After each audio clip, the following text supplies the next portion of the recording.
Huntsville, Alabama, July 24th, 1969. A crowd of thousands gathers in Courthouse Square to cheer on the triumphant return of Dr. Wernher von Braun, just hours after Apollo 11's Columbia Command Module splashed down in the Pacific Ocean. The United States had achieved what many believed was impossible, putting a man on the moon. The picture ran in newspapers around America the following day, celebrating the genius rocket engineer who was behind it all. Von Braun is a titan, he's one of the major figures of the last century, and he was way ahead of his time.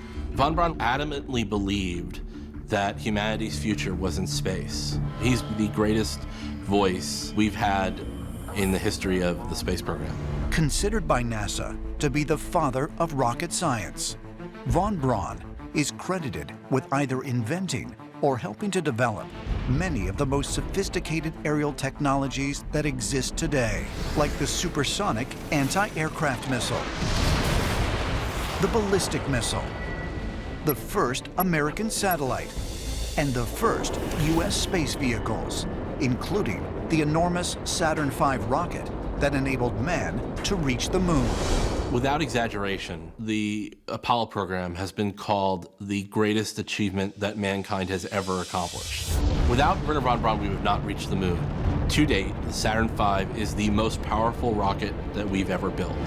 Von Braun's incredible engineering feats were matched only by his all-consuming crusade to send man into space. But who exactly was this engineering genius with such extraordinary visions for the future? Wernher von Braun was born March 23, 1912, in a small town in eastern Prussia, the second of three sons. Wernher grew up a child of wealth and privilege, but while he was born into an accomplished family, Wernher's keen intellect and unusual passions stood out. His father once said, "I don't know where his talent comes from," and stated on more than one occasion that he considered his son a mystery. Wernher von Braun was multi-talented. Both sides of his brain were working. He could think about technical things and imagine rocketry and space travel, but he was an accomplished musician. And these traits manifested very early. I think his parents knew by the time he was 4 or 5 that he was very special. His mother gave him a telescope when he was young, and he looked at the moon and said, "I want to go there. I want to build the machine that will go to the moon." And of course he did half a century later. The achievement of putting a man on the moon is something that was, at the time, really almost impossible and almost unthinkable. Wernher von Braun was obsessed with going to the moon and going to Mars from the time he was a little boy, and that was his destiny. In his teens, von Braun wrote papers on orbital flight, and by the incredibly young age of 20, he was named the head of Germany's rocket program by Army Artillery Officer Captain Walter Dornberger. When he worked towards one of his goals, he would apply himself and master a subject in very short order. He'd been trained as an engineer, and doing a PhD in physics is not trivial, and he got his PhD at an age when most German students were still undergraduates. But how is it that Wernher von Braun, whose contemporaries included such scientific geniuses as Nikola Tesla, Robert Oppenheimer, and Albert Einstein, was so far ahead of everyone when it came to rocketry?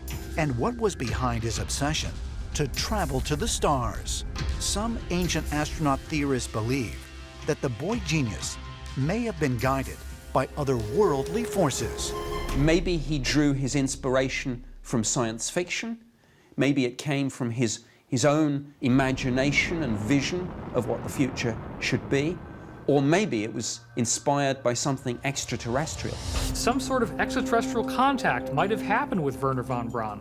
Something or someone might have reached him and saw where we needed to go as a civilization and gave him the tools and the insights that he needed to be able to build our way out into space.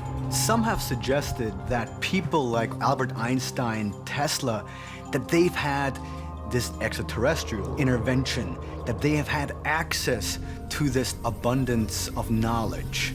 And the question has arisen, did Wernher von Braun, was he also one of them? Because the vision he had, the ideas were incredible for their time.